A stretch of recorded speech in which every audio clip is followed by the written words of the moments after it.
여기 그리스도인은 이슬람교에 대해서 무엇을 알죠? 그렇게 되는데, 이 사진은 지난 8월에 루안다 그 서남 쪽에 있는 그 도로가에 있는 사진입니다. 사진 찍는 것이 쉽지가 않아서 백미러가 좀 보이죠?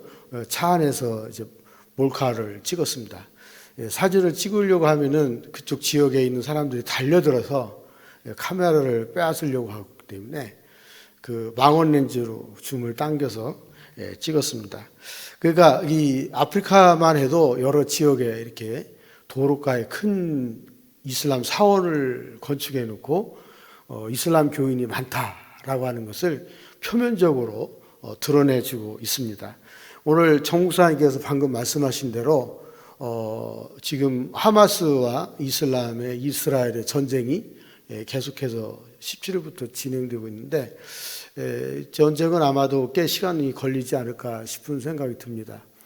저는 그런 것을 이제 성경 시대로 돌아가서 좀 해석을 해보려고 하는데 성경에 보면 항상 이스라엘 백성들과 블레셋 군대가 싸움을 했습니다. 그럴 때마다 하나님께서 승리를 주셨잖아요. 그리고 또 이스라엘 백성들이 바벨론 포로에 가서 70년씩 또 살기도 하고 또 아수르의 포로로 잡혀가서 생활하기도 하고 그 후에는 이제 페르시아의 지금 이란과 이라크에 공격을 받아서 이스라엘이 항상 불안전하게 지내왔는데 결과적으로 보면 우상 숭배다 진리 대 비진리의 싸움이 아닐까 이런 생각이 듭니다. 중동 지역에 지금 유일하게도 남아있는 그래도 언약 사상을 지키는 유대교와 기독교가 남아있는데 그것마저 이제 비진리 세계가 빼앗아 버리면 중동은 완벽하게 이슬람 지역이 될 수가 있습니다. 그런 것을 노리고 이제 하마스와 헤즈볼라가 하고 있고 100년 동안 전쟁을 치르고 있는 그런 상황이죠. 또 저들은 전쟁을 위해서 70년 동안 열심히 준비를 해왔는데 역사학자들은 이렇게 이야기를 하죠. 가자 지구는 이미 이스라엘은 이슬람이 차지했던 원래의 땅이었다. 성경을 모르니까 엉뚱한 소리를 하고 있습니다. 실제로는 그는 하나님께서 주신 가나안이고 복지고 주님께서 선택한 백성들이 사는 땅이었는데 그 땅을 이제 이슬람의 땅이었다라고 이야기를 하는데 그거는 7세기 이후의 이야기지 그 전 이야기는 아닙니다.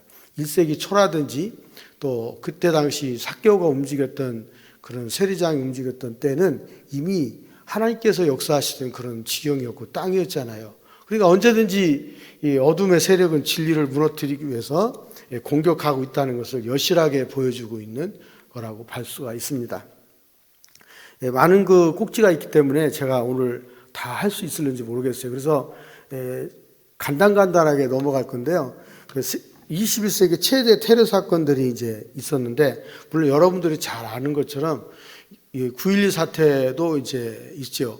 그래서 종교와 테러 이렇게 이야기할 때 과연 이슬람은 테러의 종교인가라고 많은 분들이 얘기를 하는데 반대로 사회학자들 가운데에서는 이슬람은 테러 집단이 아니었다라고 부정적인 시각으로 얘기를 하기도 합니다. 그러나 이제 역사를 되돌아보면 이슬람은 언제든지 전쟁을 통해서 그 영역을 확보했고 또 전쟁을 통해서 자기의 위치를 확실하게 움직여갔다는 것을 이제 우리가 보게 됩니다. 근데 그 2001년 9.11 테러는 비행기 2대가 떠가지고 한 대는 이제 뉴욕에 거기에 붙였고 하나는 이제 펜타곤에 하고 하나는 어디론가 사라져 버렸죠. 그래서 여기에 보면 알카에다의 그 행동대원이 저지른 일로 인해서 3,000명의 목숨을 앗아가는 비극적인 일들이 미국에서 일어났고 이거는 이제 그 1998년에 조직한 테러 집단에 의해서 이미 훈련된 사람들에 의해서 진행됐다는 것을 알 수가 있고요. 그 다음에 2002년 인도네시아 관광지 발리 섬에서 테러가 일어난 것이라든지 또 2003년 사우디아라비아의 리야드와 모로코 카사블랑카 그 카사블랑카라는 게 뭐예요? 하얀 도시라는 얘기죠.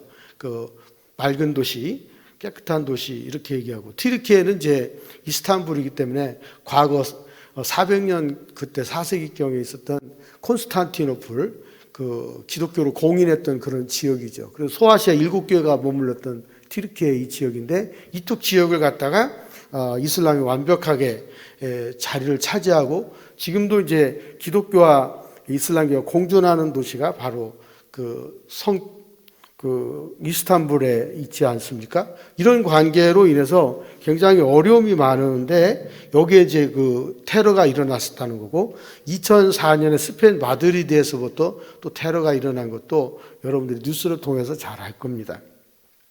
더 가깝게는 2015년에 프랑스 사르에서 일어났던 그 테러인데 이때 한 30여 명이 세상을 떠났습니다. 그때 그날 아침에 바로 한 블럭 뒤에서 제가 잠을 자고 있었는데 갑자기 총성 소리가 들려오고 또 사이렌이 울렸었는데 바로 그때는 프랑스에서 일어났던 그 잡지사의 침범에서 테러가 일어났었죠. 그래서 이슬람 하게 되면 우리는 항상 머릿속에 무슨 고정관념이 생겨요? 테러 분자들이다. 전쟁을 일으키는 거다. 이런 관계로 인해서 이제 혐오증이 발생하기를 시작했죠.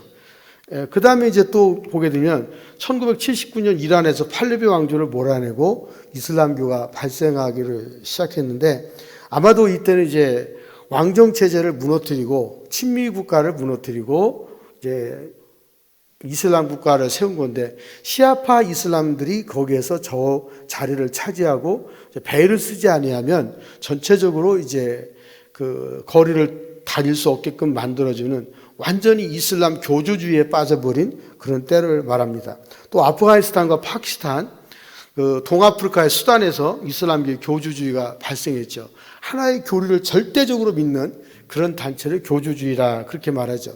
제가 1999년도에 수단에 갔을 때는 이미 그 이슬람과 기독교와의 분쟁이 조금 있긴 있었지만 그보다 이전에 뭐가 있었냐면 종족 분쟁이 더 강렬했습니다. 남수단과 북수단이 싸우고 있을 때인데 북쪽은 이제 이슬람교고 남쪽은 주로 기독교가 많았었어요. 여러분들이 잘 아는 것처럼 캐톨릭의 이태석 신부가 했던 그런 그 다큐멘터리가 유명한 게 바로 남수단에서 일어났던 거잖아요. 그런 지역에는 그 절대적으로 이제 기독교가 우세했음에도 불구하고 왜 지금까지 분쟁이 계속해서 일어나냐면 종족 간의 갈등과 싸움이 끊이지 않아서 그렇습니다. 지금도 나라가 안정되지 않은 것은 종족 간의 싸움이죠. 다른 종교적인 것 이전에 종족 간의 싸움이 더 많았다는 것이죠. 그다음 북아프리카 알제리 같은 경우는 기독교 문화가 굉장히 왕성했던 곳인데 여기에는 이제 사우디아라비아에서 아랍어를 공부하는 사람들을 초대를 해서 그 아랍어 번식을 위해서 번역을 위해서 그 교사들을 각각 학교에 공급한 적이 있습니다. 그래서 어느 순간에 알제리는 이슬람 국가가 됐고 수니파 이슬람으로 완전히 뒤바뀌게 됐습니다. 그래서 지금은 99%의 그 이슬람교가 거기에 남아있고 남아있는 것은 딱 한 가지 있어요. 어거스틴의 십자가만 그 자리에 남아있습니다. 그래서 이런 그 북아프리카 알제리 같은 경우에 이런 이제 이슬람교로 되면서 사할 지역을 지나서 그 서부 아프리카라든지 브로컨 지역에 이런 지역에 이제 테러를 일으키는 대부분의 테러 분자들은 알제리에서 훈련받아서 산악 훈련을 받은 다음에 사하라 산맥을 넘어가서 움직이는 사람들입니다. 그래서 GIA는 양민 학살을 많이 했는데 그 당시에 15만 명이 한꺼번에 세상을 떠났습니다. 이걸 가리켜서 이제 이슬람교가 일으킨 제노사이드라고 말씀을 드릴 수가 있습니다. 또 1996년 5월 프랑스 트라피스트회 소속 수상 7명을 살해했다든지 그 다음에 8월에는 피에로 줄라블이 주교를 살해한 것이라든지 나이지리아와 인도네시아에서 소수 기독교에 대한 공격이 계속해서 일어나고 있는데 오늘날도 지금 나이지리아에서는 북쪽에 있는 그 이슬람교들이 남쪽에 있는 기독교를 침범하고 교회 예배당에 침략해서 한꺼번에 40-50명씩 많게는 200명씩 몰살시키는 그런 일이 발생하고 있습니다. 거기에 이유가 하나 있어요. 니제르 국경과 나이지리아 국경 지역에 북쪽 국경 지역에 이슬람 대학이 5개가 있습니다. 이 5개는 보편적으로 사우디아라비아에서 자본을 지원받아서 이슬람 신학대학을 만들고 그 안에서 이맘을 배출하면서 그들로 하여금 기독교 지역에 가서 그 이슬람 선교 다화를 하면서 이제 그 이슬람 문화를 건설하도록 훈련을 받습니다. 그래서 거기에 가서 이제 만약에 듣지 않으면 보코하람의 지원을 받아서 그 교회를 공격하고 예수 믿는 사람들을 살해하는 거죠. 이것이 지금 아프리카 내에서 일어나고 있는 내용 중에 하나입니다. 또 프랑스, 벨기에, 독일 등에서 과격한 행동주의가 나타나고 있는데 프랑스에서는 이제 고등학교 교과서에 베일이라든지 이슬람 교리에 대해서 가르칠 수가 없습니다. 여러분 잘 아시는 대로 프랑스는 관광의 도시이기도 하지만은 역사적으로 보면 자기들이 가지고 있는 그 철학이 매우 강렬한 곳이잖아요. 그래서 이 다른 종교들이 들어와서 타국어로 예배를 드리는 것을 못하게 하는 곳이 프랑스입니다. 예를 들면 기독교는 한인교회도 여러 곳이 있긴 하지만은 이슬람교 같은 경우는 아랍어를 사용하지 않는 조건에서 파리에 이슬람 사원을 허락해 줬어요. 만약에 아랍어를 사용해서 꾸란을 낭송하거나 외우게 되면 프랑스 정부로부터 추방입니다. 그 정도로 이제 종교에 대해서 이슬람에 대해서 거절을 하고 있는 상황에 있죠. 그래서 벨기에는 바로 옆에 나라인데 벨기에는 모로코 사람들이 많이 살고 프랑스 남부 지역의 마르세유 지역에는 리비아 사람들과 알제리 사람들이 많이 삽니다. 그러니까 항상 그들이 소외감을 가지고 테러를 일으키고 있는 것을 보게 되죠. 또 2013년 이라크 영미 연합군의 군사작전이 자마자 점령군에 대한 공격적인 감행이 됐고 인질을 풀어주는 일들이 발생하게 됐습니다. 그래서 이슬람교의 이 주요 사건들을 우리가 보았고요. 그 다음에 이제 이슬람교는 항상 7세기 이래로 자기들이 주장하는 게 있어요. 우리는 최상의 종교다. 그런데 1990년대 들어와서는 바뀌었어요. 이슬람교는 최대 종교다. 이거예요. 그러면 지금 전 세계적으로 이슬람교는 얼마나 될까? 지난 9월달 그 UN 보고에 의하면은 전 세계 인구가 80억이 넘었거든요.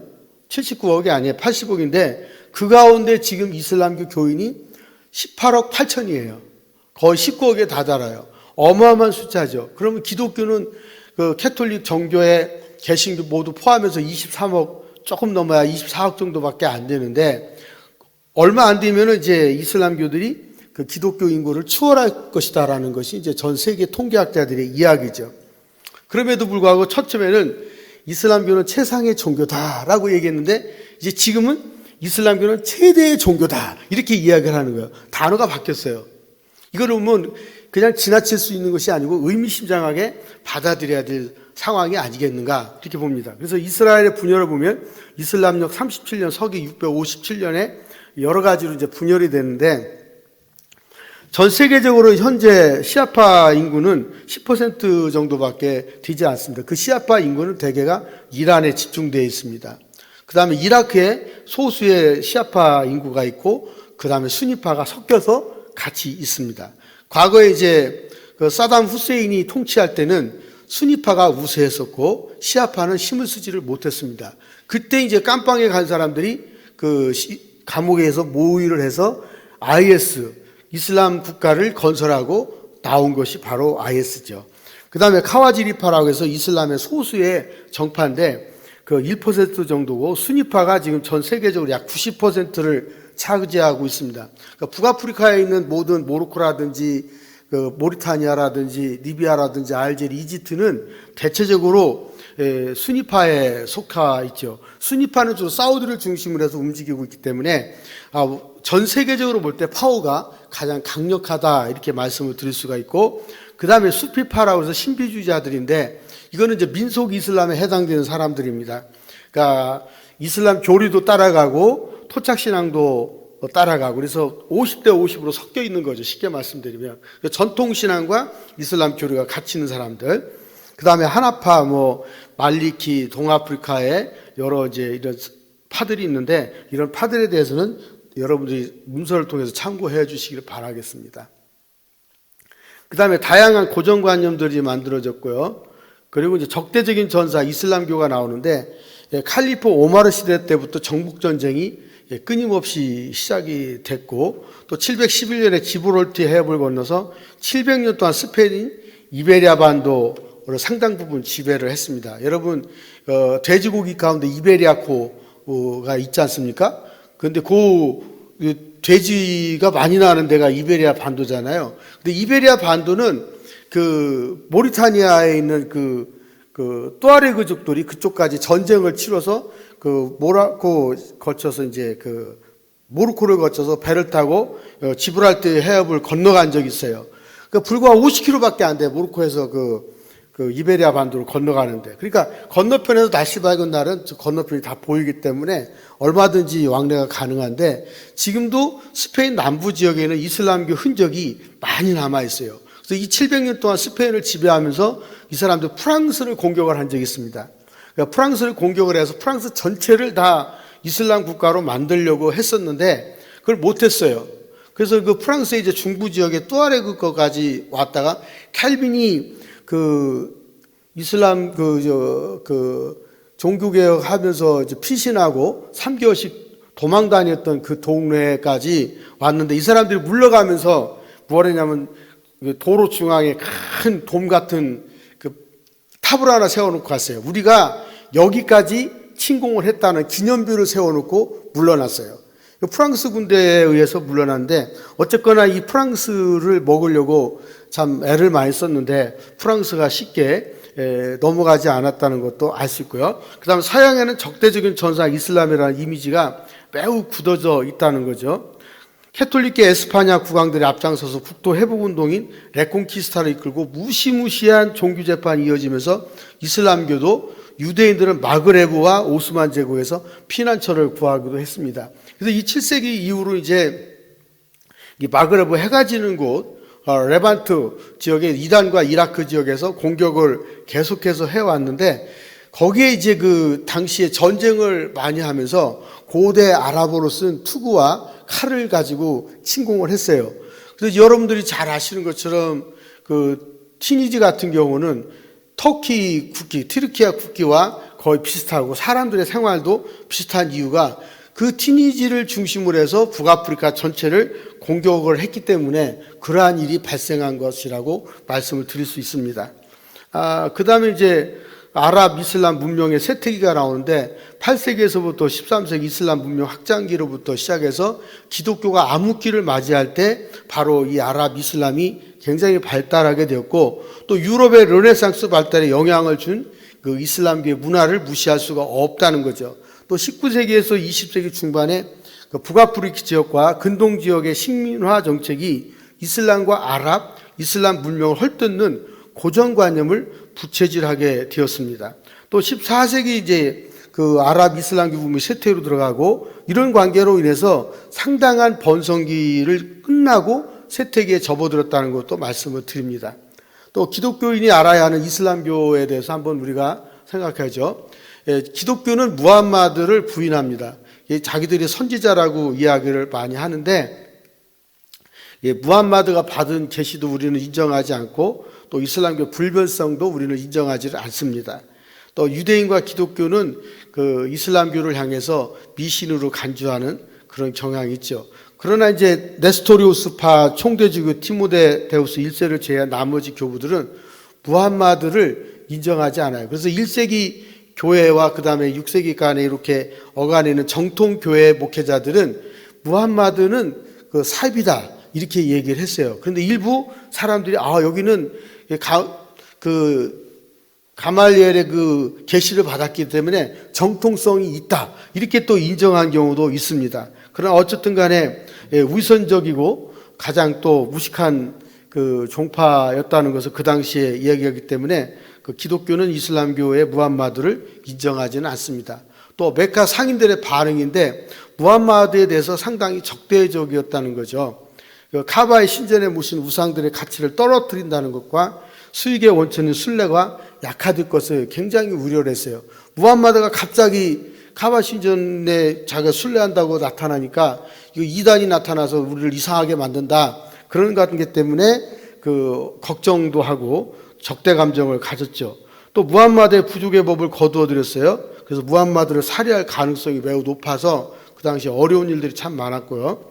또 정치적 지도자라든지 입법자, 신생 이슬람국을 세운 군인이 바로 무함마드였다는 거죠. 새로운 동맹 움마 공동체, 그러니까 이슬람 공동체, 또 무슬림들 출신, 피부색에 상관없이 서로 연대하고 보호해야 된다. 그래서 여러분도 이거 잘 아셔야 돼요. 기독교는 각 종파마다 색깔이 다 다르잖아요. 장로교, 감리교, 성결교, 그렇죠. 순복음 다 이렇게 있는데 이 이슬람교는 150개의 파가 있어요. 그들 나름대로. 크게는 순위, 시아, 수피 이렇게 나누지만은 그 파 중에서도 무함마드를 비난하거나 무함마드가 선지자가 아니다라고 하든가 꾸란을 못 오갈 경우에는 전 세계에 있는 무슬림들이 동시다발적으로 시위에 가담을 하고 합력합니다. 이 부분이 좀 기독교하고 달라요. 여러분 이번에 하마스와 이스라엘 전쟁을 보시면 알잖아요. 이집트라든지 이란이라든지 사우디라든지 터키라든지 여러 지역에서 동시다발적으로 대학생들이 시위를 하는 건 뭐냐면 우리의 형제라는 거죠. 그 형제라는 단어 속에는 바로 이슬람 공동체인 움마 공동체라는 것이 있습니다. 움마 이 공동체는 단결을 가지고 있는 것이고 위험할 때는 협력을 다짐하는 거예요. 그래서 여러분들이 잘 아시는 것처럼 그 메카를 향해서 기도할 때 보면 남자들이 어깨와 어깨가 꼭 마주 닿습니다. 이거는 뭐냐면 우리는 하나라는 거죠. 형제라는 거예요. 그런 차원에서 이들은 그 공동체의 협력과 단결이 매우 강력하다 이렇게 말씀드릴 수가 있습니다. 그 다음에 이제 꾸란, 요셉, 마리아, 예언자들, 인간, 부활을 인용을 하는데 무함마드의 전통은 아브라함의 전통이다 이렇게 주장을 합니다. 지난주에도 말씀을 드렸는데 절대로 이 이슬람교는 아브라함의 전통이 아닙니다. 이스마엘 전통도 아닙니다. 저는 이 자리에 대해서 그걸 확실하게 말씀드려요. 우리와 기독교가 이슬람이 똑같다라고 생각하시면 아니 됩니다. 그 혈통도 다르지만은 어쨌든 출신도 다릅니다. 그러니까 이슬람교는 쿠라이시 부족의 한 파고 쿠라이시 부족이 믿는 민속신앙을 믿었던 공동체였습니다. 그것이 어느 날 갑자기 무함마드가 나타나면서 유일신교라고 들고 나온 거죠. 그러니까 우리하고 똑같다고 여러분 생각하시면 안 됩니다. 그래서 기독교가 이슬람교는 기독교를 부정하고 있기 때문에 우리는 그들도 인정하기가 어렵습니다. 또 예수는 기적을 보며 위대한 예언자이지만 하나님의 아들이 아니다 이렇게 애들이 얘기를 해요. 그래서 성육신을 부정하고 있죠. 인카네이션 하신 예수 그리스도를 절대로 인정하지 않습니다. 성령에 의해서 잉태된 것도 믿지 않습니다. 예수님은 우리가 이성 일인격, 인성과 신성을 가지셨는데 신성을 부정합니다. 사람의 아들이지 하나님의 아들이 아니다라고 얘기하는 거죠. 그러니까 예수님의 인성만 인정하고 있는 거예요. 이것이 다르고요. 신은 끝없이 이어지는 부모와 자식의 관계 속에 놓여있지 않기 때문에 예수는 십자가에서 죽음을 맞지 않았다라고 십자가 사건을 부정합니다. 한마디로 말하면 십자가와 부활을 믿지 않습니다. 절대로 부활하지 않았다는 거죠. 물론 이 세상에는 그 부활했다는 신화들이 참 많아요. 저 티벳에 가면은 티벳의 서사시라는 책이 있는데 그 책에 보면 환생교리가 있습니다. 달라이라마가 환생했다 이렇게 얘기를 하죠. 그런 것들이 있는 것처럼 부활을 맞지 않아요. 또 그 페르시아 지역에도 과거에 부활했던 사람들이 꽤 있었어요. 그걸 가지고 기독교도 부활한 거냐 이렇게 또 의심을 하는 경우가 있습니다. 좀 생각이 나서 그런데 한 15, 16년 전에 제가 명지대학교에서 기독교의 부활은 있는가라는 그 논문 발표를 한 적이 있습니다.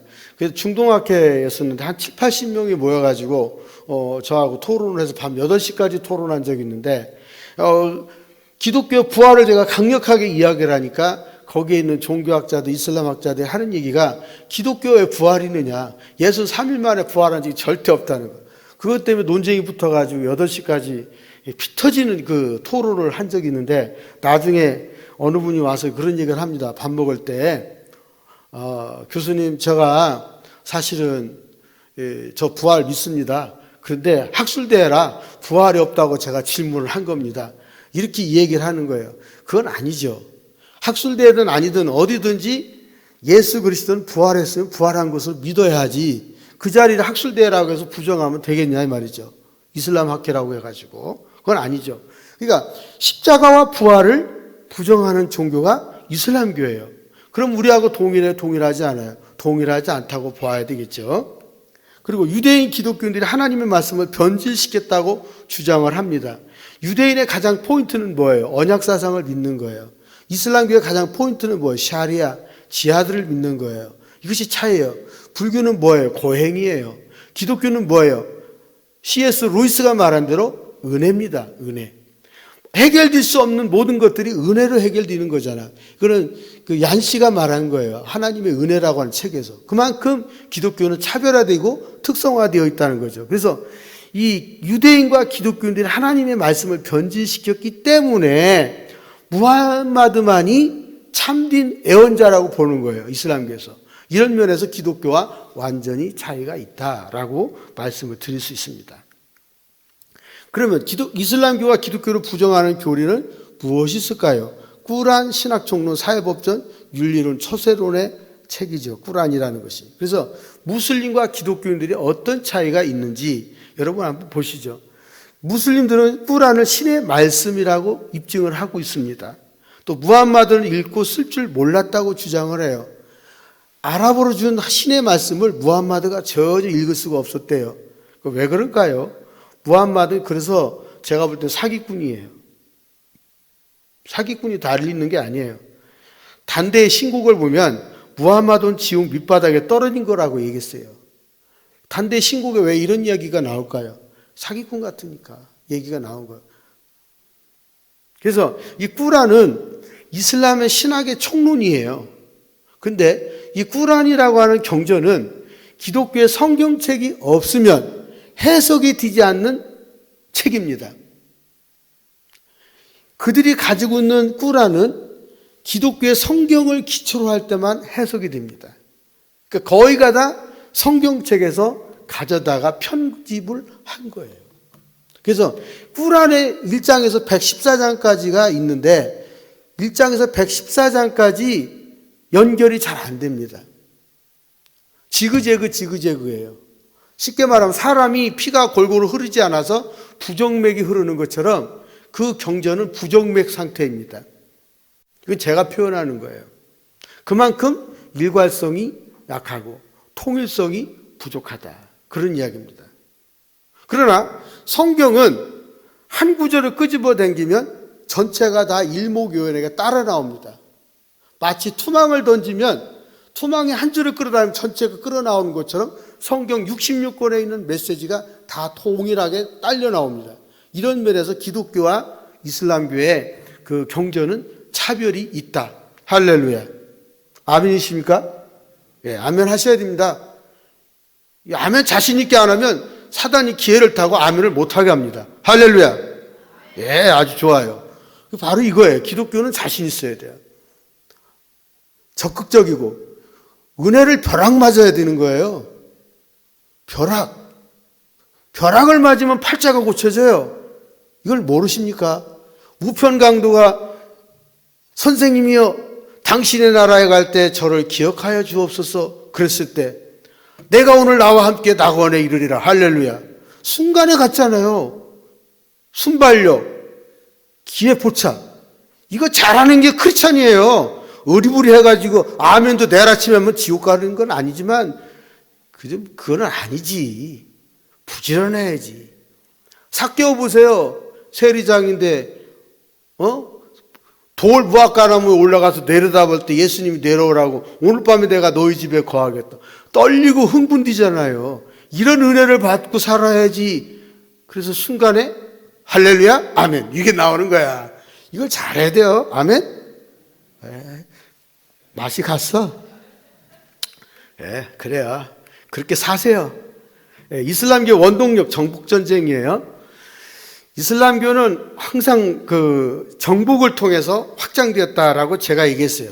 632년 메카에서 메디나로 이주한 무슬림들이 문자 보급의 어려움을 겪자 메카인들로 구성된 대상을 골라서 기습 공격을 감행했습니다. 그래서 이번에도 이스라엘의 하마스가 기습 공격했잖아요. 얘들은 항상 기습 공격이야. 그러니까 메카에서 메디나로 그 거리가 상당히 돼요. 그 거리를 오고 가면서 이제 문자 보급에 아랍어 보급에 어려우니까 기습 공격을 했어요. 그래서 니콜라 기습이라 그래서 이교도에 대한 성전으로 지하드라 그렇게 말을 합니다. 지하드. 그다음 624년 바드로 전투 승리했는데 또 625년에 우후드 전투에서 패배를 했어요. 또 627년에 참호전에서 다시 승리했어. 메디나에서 어디로? 유대 부족인 꾸라이지 족의 남자들의 목을 찢어서 명령했는데 이것이 바로 뭐냐면 참수 사건이에요. 지금도 이슬람 국가에서는 참수가 끊임없이 일어나요. 사형제도가 진행되고 있는데 그 사형은 모두가 다 참수입니다. 또 628년 무함마드는 메카인더가 결탁한 유대 부족이 소유한 카이바르의 풍요로운 오아시스를 파기로 했어요. 물을 파괴하는 것은 문제가 있죠. 그럴 때 엘리사가 나타나서 소금을 뿌려갖고 먹어야 되는데 이 무함마드가 전쟁할 때 엘리사가 없어갖고 그게 참 어려웠어요. 이런 게 참 문제죠. 630년 1월 10일에 메카 진격을 진행을 했습니다. 자, 이슬람은 초기 10년 정복전쟁 의존했고 또 암흑기로 5세기경에 이제 움직였고 분열은 알렉산드리아 콘스탄티플에서 동양의 기독교가 분열이 되고 그 다음에 논쟁이 일어났는데 그리스도인의 신성, 예수 그리스도의 신성을 부인하는 문제와 그리스도 단성론을 주장하다가 논쟁이 심각하게 일어났어요. 그래서 그 그리스도 단성론에서 시리아, 아르메니아, 이집트 기독교, 콥트파와 동방정교회, 예수 안의 인성과 신성의 일치 문제를 놓고 계속해서 싸움박질을 했습니다. 그러면서 이슬람교는 상당히 어려움을 겪게 되었죠. 자, 그 다음에 이제 또 넘어갑니다. 기독교와 비교해서 이슬람교는 어떤가? 메시지가 단순하다는 거죠. 알라는 위대하다. 이거 하나예요, 딱. 그죠? 기독교의 신학적 분열에 비해서 메시지가 굉장히 단순합니다. 또 간결한 개중이죠, 신앙 고백. 알라는 위대하시다. 이 고백만 하면 알라우 아크바루. 이 말만 하면 벌써 개종된 거예요. 저도 벌써 개종했네. 그러니까 이 강의로 해서 제가 얘기하는 거지, 실제로는 이렇게 이런 고백을 하면 안 돼요. 그래서 항상 이슬람 지역에서 아잔 소리라는 것이 하루 5번 울리는데 바로 첫 마디가 아크바루 알라우예요. 알라는 위대하시다. 이 말을 하면은 모든 사람들이 일을 멈추고 메카를 향해서 기도하는 거죠. 한 번은 세네갈 다카르에서 해변가에 있는데 거기서도 일하다 말고 생선 바닷고기에서 건져오다 말고 시간 되니까 메카를 향해서 기도하고, 모리타니아에서도 그렇게 하고, 이 사람들 일을 하다마다 그냥 시간만 되면 기도합니다. 그 다음에 이제 사막을 달리다가도 갑자기 차가 서요. 왜 서는가 하면 물도 없는데 사막의 모래로 손 씻고 얼굴 씻고 발 씻고 그 다음에 메카를 향해서 기도하는 거예요. 손님한테 양해도 안 구해요. 우리는 아무것도 모르고 왜 갑자기 기사가 가다 말고 수나 이렇게 얘기를 하는데 그 서 있는 것 자체가 메카를 향해서 기도하는 거예요. 그럼 뭔 기도를 합니까? 알라는 위대하다고 신앙 고백을 하면서 메카를 향해서 기도하는 거죠. 알라 이외의 신은 존재하지 않고 무함마드는 신의 사자이다. 이걸 3번 되풀이하는 것이 신앙 고백이에요. 얼마나 간단해요. 우리는 너무 복잡하지. 그 다음에 지지야라고 하는 게 세금이에요. 기독교 지역에 침공하면서 세금을 면세해 주겠다고 해서 개종을 시키는 거죠. 쉽게 말씀드리면 이거 지지하고 관계가 없는 건데 가본공화국이 있어요. 아프리카에. 가본공화국은 그 아버지 대통령이 예수님을 참 잘 믿었어요. 그런데 아들 대통령이 사우디아라비아에서 이제 지원을 많이 해주고 돈을 많이 주니까 그 돈을 받고 기독교에서 이슬람교로 개종을 했어요. 그리고 개종을 하면서 그 다음에 문제는 뭐냐면 가봉에 있는 교회 모든 걸 다 문 닫게 하고 그 다음에 선교사들을 다 내쫓아서 추방시켰어요. 그래서 가봉에 들어가기 지금 너무 힘들어요. 그래서 여러분들 기도 제목이 하나 주어지는데 아프리카 가봉공화국이 예수 그리스도를 다시 받아들이고 교회의 예배가 살려지고 찬송이 살아나도록 대학교회가 기도해 주셔야 돼요. 안서동의 이 학교만 위해서 기도할 것이 아니라 글로벌한 기도를 이제는 들을 때가 온 겁니다. 한 지도자가 종교를 바꿔버리니까 전국에 있는 교회들이 문이 닫히고 찬송이 막히고 기도가 막히고 말씀이 멈추고 성직자들이 추방을 당하는 이런 비극적인 일들이 지금 아프리카에서 일어나고 있어요. 여러분, 지도자의 생각이 바뀌지 않도록 해야 되는데 이 지지야가 바로 뭐냐면 이슬람 세금이에요. 세금 면제. 인터넷에 가면 제가 쓴 논문이 있어요. 지지야가 뭔지. 한국 지금 역사교과서에도 어떻게 소개되고 있는지 아세요? 이슬람교는 지지야 세금을 면제해 줬다 이거야. 웃기고 앉았어요. 왜곡된 역사를 가지고 지금 한국이 지금 고등학교에도 가르치고 있어요. 지난 정부 때 그 책이 쓰여져 갖고. 기독교는 1페이지고 이슬람교는 10페이지예요. 한국 사회가 바뀌고 변한 게 뭐예요? 기독교지. 이슬람교가 아니에요. 그런데도 불구하고 이슬람국 교원이 훨씬 더 많다고 역사교과에 기술되어 있어요. 그래서 기독교가 반대하는 거예요, 지금. 역사 왜곡. 역사는 제대로 가르쳐줘야 됩니다. 저는 깜짝 놀란 게 이번에 그 루안다에 가서 그 고등학교 역사책을 샀어요. 그건 이제 책 제목이 종교와 사회예요. 근데 기독교 관련 20페이지, 이슬람 관련 20페이지 똑같이 소개하고 있어요. 역사는 균등하고 거짓이 없어요. 가르쳐도 그렇게 가르치더라고요. 고등학교 교과서에. 영어 책, 프랑스어 책 똑같이 그렇게 쓰고 있어요. 얼마나 상세한, 예수님이 3일 만에 부활하셨다는 것도 고등학교 교과서에 나와 있어요. 루안다 국가가 사회주의로 가고 중국 시진핑에게 손을 잡아서 그쪽으로 기울어지고 부산 엑스포 지원해달라고 박진 장관이 갔지만은 돈 안 갖고 온다고 좀 약간 홀대를 받기는 했지요. 루안다가 필요한 건 돈이에요. 돈. 여러분, 이 지지하라는 것이 이슬람의 세력이 기독교 세력을 죽이는 데 사용된 거예요. 이집트도 그랬고 전 세계적으로 다 그랬어요. 카리즈. 얼마나 무서운 거예요. 세금 감면해 준다고요? 앞으로 그런 일이 우리나라도 일어날 수 있어요. 이슬람이 정권을 잡으면. 벌써 이 사람들은 그 국회에 들어가려고 애를 쓰잖아요. 당원이 돼가지고. 얼마나 무서운 일이에요. 그래서 집단 개종 적극 추진하지 않는 것 같은데 대가성 세금을 통해서 거두어들이고 있다는 것도 여러분 유의해서 보셔야 됩니다. 자, 북아프리카, 이집트, 마그레브 지역에 퍼져 사는 베르베르의 여러 기독교인들이 나오는데요. 콘스탄티노플의 구속에 힘들어서 그들의 수장에 권위하여 신앙 실천을 하도록 내버려두는 무슬림들을 해방자로 여겼고 또 이슬람과 그 문명은 앙드레 미켈에 의해서 지역 풍습의 마침으로 이슬람을 강요하기보다는 슬며시 파고들었다고 이야기하고 있어요. 그러니까 이슬람교는 여러분들이 잘 보시면 그 사원에 있는 그 초생딸이 있어요. 이 초생딸이 어느 데는 이렇게 적혀져 있고 이렇게 된 데가 있습니다. 그 지역의 문화를 봐서 그 초생딸을 놓는 거거든요.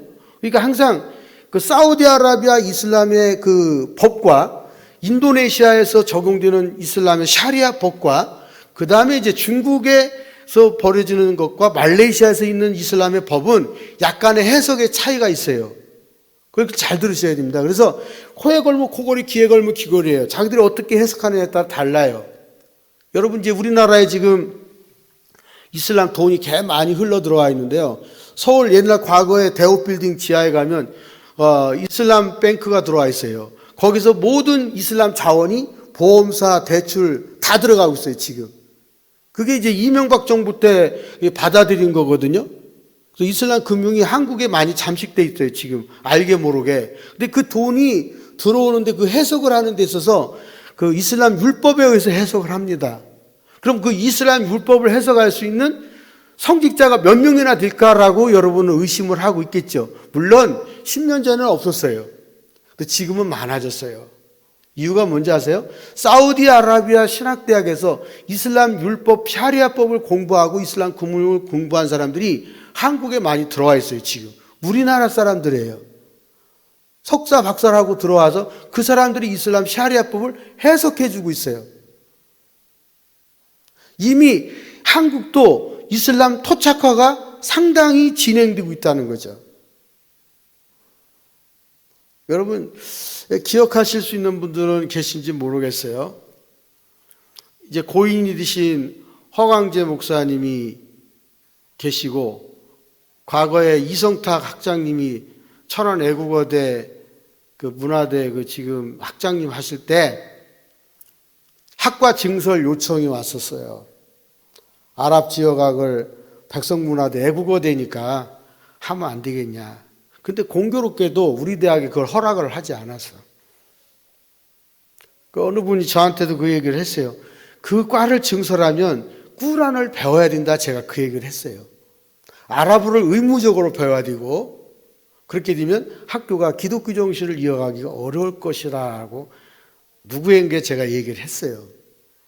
그럼 그보다 현명하신 행정하시는 분들이 그거를 설치를 하지 않아서 다행스럽게 그 백성문화대 쪽에 그런 과가 개설되지 않았죠. 요청이 왔었어요. 이 사람들은 전국에 지금 그걸 개설하는 거예요. 이 앞에 있는 단국대학교도 아랍 지역학이 있습니다. 그래서 수단 출신 분이 그 아랍어로 이슬람을 가르치고 있고요. 그러니까 대학에, 각 지역에 아주 슬며시 지금 파고 들어가고 있어요. 먼저는 대학에 파고 들어가고 학문세계에 파고 들어가죠. 또 하나는 뭐냐? 이슬람의 금지 사항이 있어요. 그거는 뭐냐면 8세기, 9세기경에 가지고 있는 이슬람만이 가지고 있는 금기 법이 있습니다.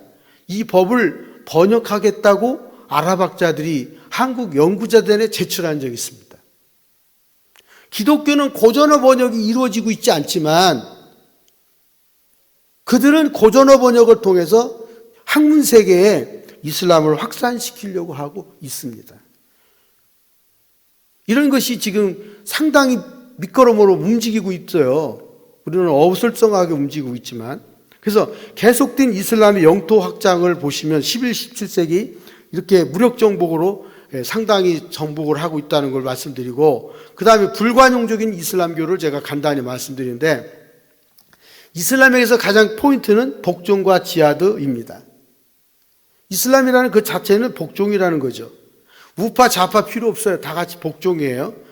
지하드는 세계적인 논란이 되고 있는데 현재보다 좀 더 나아지기 위한 자신과의 투쟁도 지하드고, 그 다음에 영역을 침범하기 위해서 접근하는 것도 지하드고, 그리고 여러분이 크리스찬이잖아요.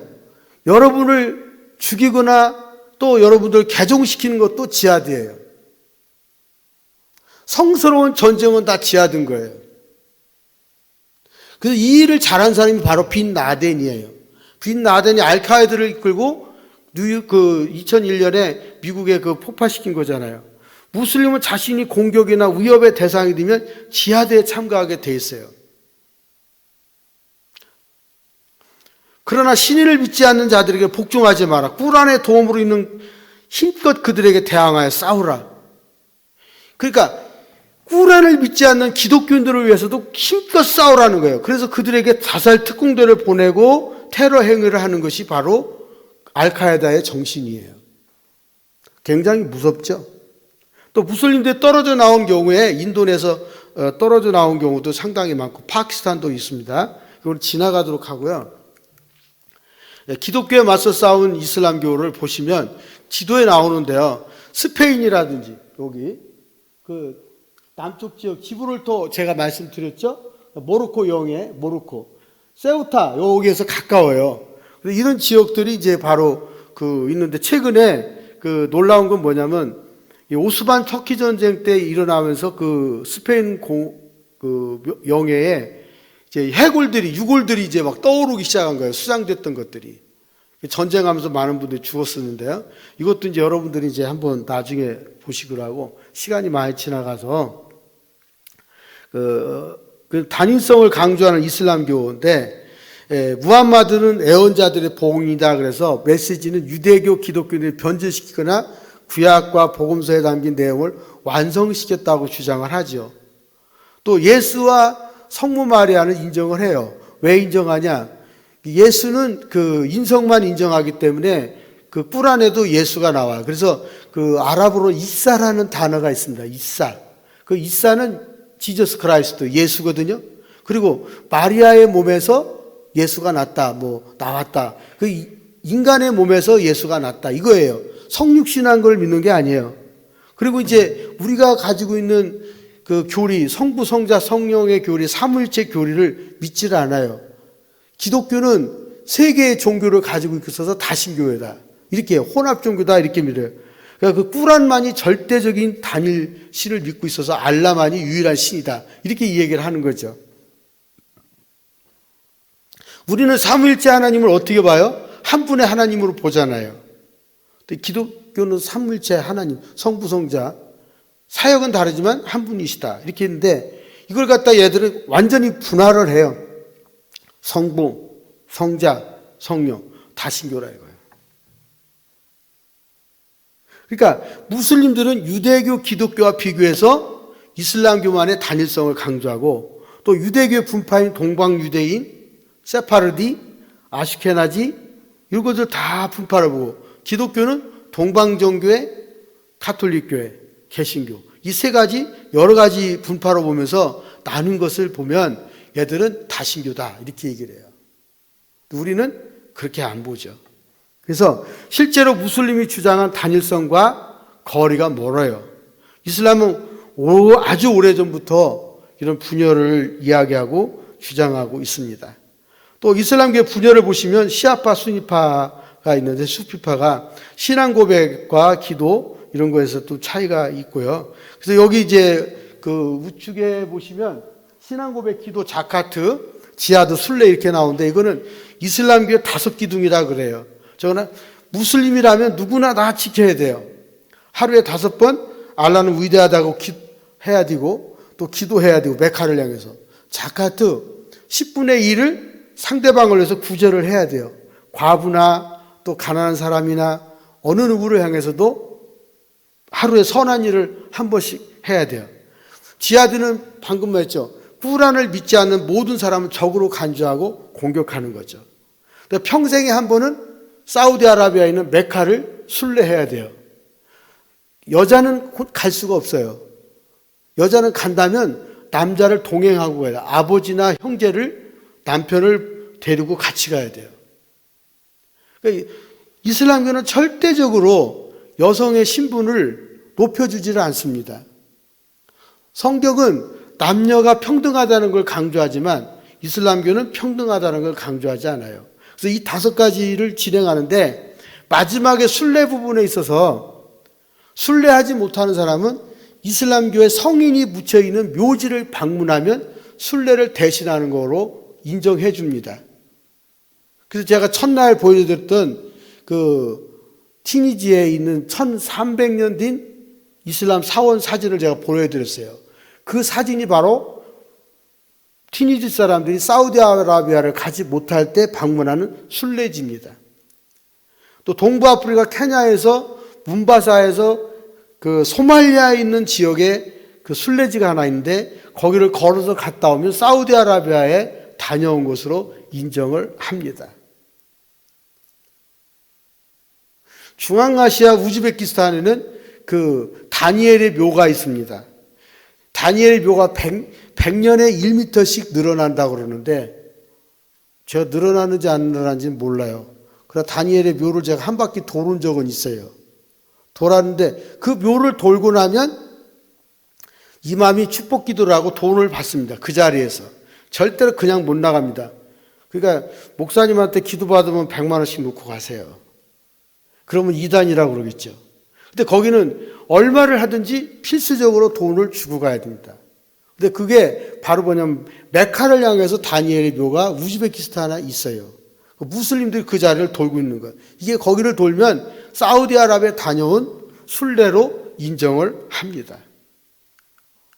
자, 이제 결론적으로 이제 이슬람의 문화와 사회를 간단하게 말씀드리는데 아랍 사람은 모두 무슬림이다. 그렇게 생각을 하죠. 그리고 또 사담 후세인이 이라크를 통치할 때는 바그다드에 기독교회가 1,500명, 3,000명 모이는 교회가 많았습니다. 이슬람 기독교 여성대회도 이라크 바그다드에서 있었습니다. 그러나 지금은 할 수 없습니다.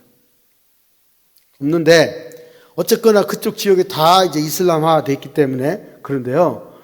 그 아랍 사람 모두가 다 이제 무슬림이라 하기도 하고 이제 한국도 이런 데 기업이 뛰어들었어요. 그게 바로 여러분 잘 아시는데 할랄 음식이에요. 주일학교 간식도 할랄 음식을 많이 나눠주고 있어요. 선생님들이 그걸 잘 모르고 구입해서 주고 있는데 예를 들면 삼양식품 제주 삼다수 HY 그러니까 옛날 한국 야구르트 대상 신세계푸드 롯데푸드에서 이 할랄 음식을 지금 생산해서 지금 판매하고 있는데 이 할랄 생산 공장이 전북 익산에 있으려고 하다가 기독교 반대해가지고 부여 지역으로 왔어요. 부여에서 상당히 지금 할랄 음식을 많이 만들어서 전국에 또 공급하고 말레이시아나 이런 데 수출을 많이 합니다. 라면도 할랄 음식을 만들어서 판매하고 있고요. 그 다음 두 번째는 뭐냐면 이슬람교는 출산율이 매우 높습니다. 그래서 인구가 많은 이슬람 시장이죠. 한국이 지금 인구 절벽에 부딪혔는데 앞으로 이 한국 땅에는 이슬람 신자들이 더 많아질 우려가 있다는 거죠. 그래서 여러분들이 이제 2023년 9월 통계에 의하면 그 아프리카 인구가 지금 얼마냐? 14억 5천이에요. 근데 어떤 분은 13억이라고 그렇게 얘기를 하는데 그건 옛날 통계인데 14억 5천이 1년 사이에 확 늘어난 건 뭐냐면 무슬림들 자녀를 많이 낳아서 그래요. 한 집에 보통 5명에서 6명씩 기본으로 낳거든요. 또 일부 다처주의를 하는 나라들이 있기 때문에 부인이 3명은 의무적으로 얻을 수 있어요. 제가 모리타니아에서 그 젊은 여자하고 그 할아버지가 드라이브를 하고 가는데 옆에 손녀딸인 줄 알았는데 나중에 보니까 19인가 18살인데 부인인 거예요. 할아버지 한 60대 70대 된 할아버지가 18, 19살 된 여성하고 결혼해서 다니는 거예요. 다반사예요. 돈이 있는 남자는 젊은 여자를 데리고 살면서 아이를 낳는 거예요. 그러니 한 사람이 5, 6명이면 그리고 그 사람들은 또 5, 6명씩 낳대 한 집에 살아요. 어떻게 사는지 아세요? 빌딩을 살죠. 집이 빌딩이야. 3층까지 지하실부터. 1층은 본부인, 2층은 그 다음 부인, 3층은 그 다음. 막내는 지하실. 이렇게 살아요. 그러니까 1층에서 4층까지 다 부인 하나씩 줘가지고 사는 거예요. 그럼 남자 집은 어디냐? 없어. 그 남자는 매일 밤마다 1층, 2층, 3층, 지하실. 그 갈 때마다 자기 본부인이 조절을 해요. 오늘 밤 이리 가시오, 오늘 밤 이리 가시오. 그러니까 남자는 노예야, 노예. 얼마나 이게 무서운 거예요. 더 쇼킹한 얘기를 해줄까요?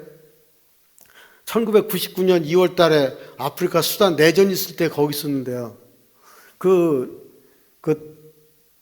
아프리카 수단의 그 수도에서 북쪽으로 이제 에티오피아 쪽으로 차를 타고 가다가 거기 고대 기독교 왕국을 돌아보고 되돌아오는데 큰 광야에 어마어마한 그 집이 하나 있어요. 야, 저 집이 이렇게 마을인가? 아니면 한 빌라지인가? 이러고 갔는데 나중에 보니까 그 집이 한 집이에요. 그 집 식구가 몇 명 정도라고 여러분 생각하세요? 한 20명? 아니에요. 자녀들 모두 합해서 120명. 놀래지도 않고 그냥 그래. 내일 아침에 가서 웃으세요. 부인이 20명이야.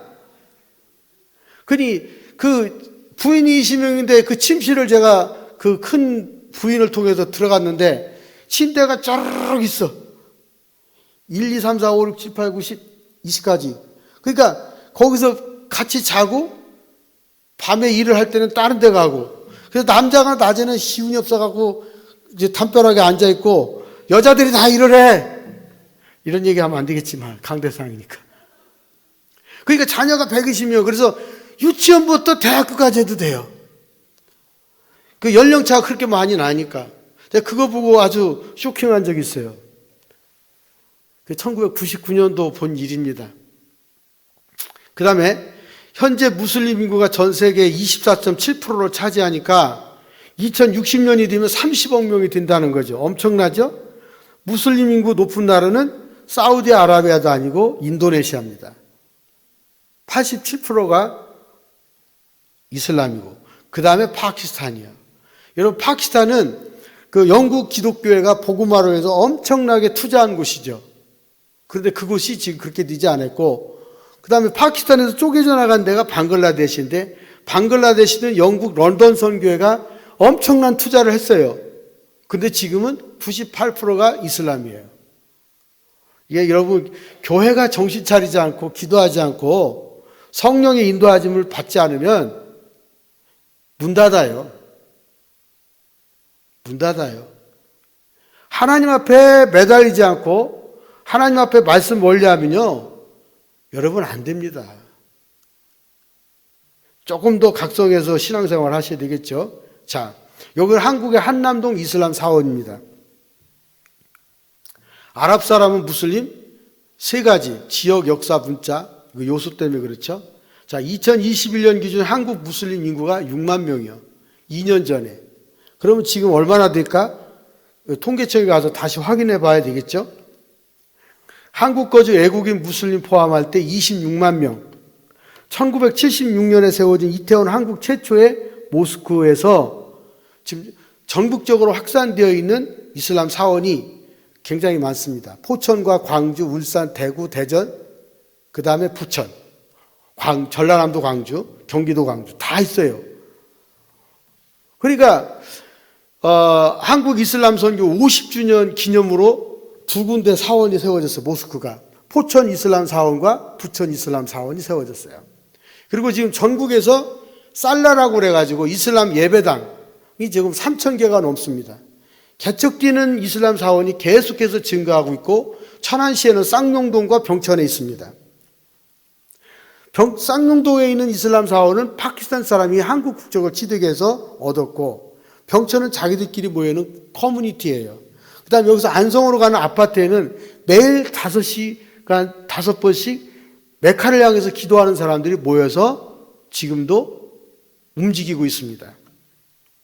자, 그럼 이슬람 개종 이유가 뭘까요? 한국의 젊은이들이 이 6만 명 가운데 대부분이 30대, 40대 초에 있는 사람들이에요. 60대는 별로 없어요. 만약에 60대가 있다면 과거 중동의 근로자로 갔던 사람들이 개종한 경우고 50대, 60대의 경우는 학자들의 경우고 그다음 30, 40대는 이슬람을 공부하다가 개종한 거예요. 아랍 지역학을 공부하다가 이슬람어를 공부하다가 또 아랍어 연수를 갔다가 개종했어요. 또 이슬람 문화권의 역사에 감동을 하죠. EBS라든지 그다음에 위성 TV에서 보여주는 이슬람 문화 탐방 이런 데 다니면서 감동을 받아서 개종한 사람 많고 그 다음에 꾸라는 내 인생을 남에게 피해를 주지 않고 잘 사는 방법을 알려준다 해가지고 그 꾸란을 공부하다가 개종한 사람도 있습니다. 한 가지 분명한 것은 이슬람교는 돈과 종교는 별개입니다. 기독교는 돈은 일만하게 뿌리라고 그러지만 거기는 돈과 종교는 별개예요. 돈을 버는 데는 신앙하고 관계가 없이 달려듭니다. 경제 논리에 있어서는 절대적으로 치우치질 않아요. 그래서 최근에 가장 전 세계적으로 이슈가 되고 있는 것이 뭐냐? 경제 안보입니다. 경제 안보. 금리가 미국에서 계속해서 높아지고 있잖아요. 중국을 억압하기 위한 것도 있지만 중국이 전 세계적으로 경제 안보 분야에서 우세하고 있어요. 나트륨이라든지 전기차 그 재료라든지 휘트루라든지 멕시코 같은 경우는 중국 자본이 40.3%를 차지하고 있습니다. 어마어마한 분량이에요. 그러니까 이런 문제가 있는데 꾸란은 살아가는 데 있어서 잘 사는 법을 가르쳐주고 있다 이거야. 젊은 아이들이 그쪽으로 많이 빠지는 거예요. 이게 아주 기독교가 바라보는 것과 차별이 있는 거죠. 차별이 있는 거예요. 그 다음에 무슬림 여성은 집 안에만 머물러야 된다. 이게 철저하죠. 밖으로 나돌아다니면 안 된다. 운전면허 가지면 안 된다. 축구장에 갈 수 없다. 영화관에 갈 수 없다. 얼마 전에 사우디아라비아에서 여성 운전자 했다고 대서특필 났어요? 당연한 거 아니에요? 운동장에 갈 수가 없다. 이란의 여성이 선수로 왔는데 베일 쓰지 않았다고 돌아가서 사형당하고 있을 수 없는 일들이 지금 굉장히 많아요. 제가 모로코에 있을 때 여성의 얼굴을 본 적이 없어요. 베일을 가려놓고 무슬림 집에 초대를 받아서 저녁을 먹으러 가는데 부엌에서 커튼을 쳐놔가지고 음식을 이렇게 뒤미르면 남편이 갔다가 테이블에 놓고 우리 둘이만 먹고 나왔어. 그 집 여자가 어떻게 생겼는지 알 수가 없어. 만약에 그 여성분이 밖에 저같이 손님한테 얼굴을 보여주면 그날은 매 맞은 그날이에요.